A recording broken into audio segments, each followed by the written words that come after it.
पौधों के पुष्पों में पुंकेसर ही निर्जनांग भाग होता है। पुंकेसर में ही परागकण या लघुबीजाणु निर्मित होते हैं। प्रत्येक परागकोश की अनुप्रस्थ काट में 2 पालियां होती हैं और जो आपस में एक महीन संयोजी से जुड़ी रहती हैं। प्रत्येक पाली में 2 प्रकोष्ठ होते हैं जिन्हें ही परागधानी या परागपुट कहते हैं। एक परागकोश में 2 पाली होती हैं और प्रत्येक पाली में 2 प्रकोष्ठ होते हैं, अर्थात पूरे परागकोश में 4 प्रकोष्ठ होते हैं। विकास की प्रारंभिक अवस्था में परागधानी या लघुबीजाणुधानी में बीजाणुजन ऊतक पाया जाता है, जिसमें समसूत्री विभाजन होता है, जिसके फलस्वरूप लघुबीजाणु मात्र कोशिका का निर्माण होता है, तथा उसमें अर्धसूत्री विभाजन होता है, जिसके फलस्वरूप लघुबीजाणु या परागकण का निर्माण होता है। परागकण की संरचना इसमें जो निम्नलिखित स्तर पाए जाते हैं। इसमें सबसे पहले आता है बाह्य त्वचा, जो एक सुरक्षात्मक आवरण है। यह एक सुरक्षात्मक आवरण है जो एक कोश की बाह्य त्वचा जो होता है, यह एक सुरक्षात्मक आवरण है जो एक कोश के स्तर से बना होता है। नंबर 2, अंतःभित्ति।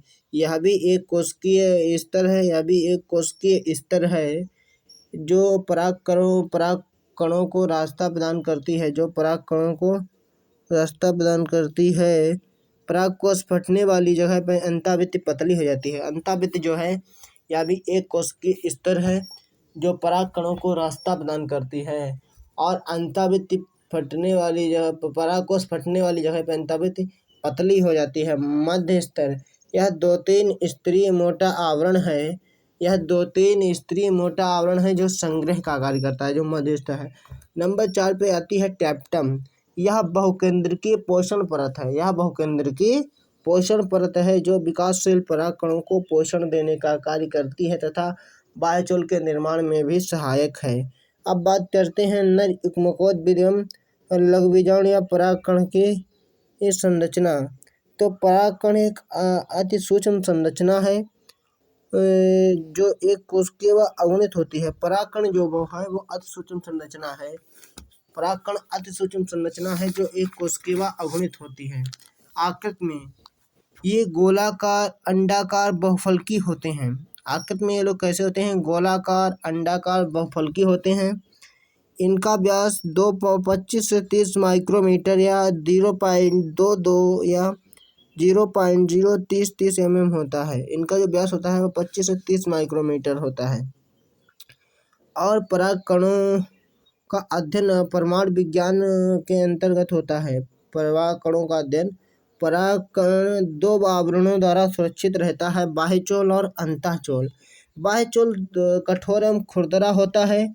बाह्यचोल का निर्माण स्पोरोपोलिन द्वारा होता है, जो दुनिया का सबसे प्रतिरोधक पदार्थ है, अर्थात अभी तक इसको अपघटित करने वाला कोई पदार्थ ज्ञात नहीं है। बाह्यचोल दुनिया का यानी कि अपघटित करने वाला कोई, इसलिए जीवाश्म के रूप में सुरक्षित रहता है। बाह्यचोल क्या है कि बाह्यचोल कठोर एवं खुरदरा होता है। बाह्यचोल का निर्माण स्पोरोपोलिन द्वारा होता है, जो दुनिया का सबसे प्रतिरोधक पदार्थ है, जिस पर अम्ल, क्षार, उच्च ताप, नमी, रसायनों आदि का कोई प्रभाव नहीं पड़ता।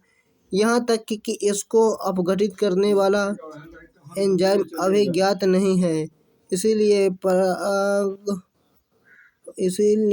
परागकण जीवाश्म के रूप में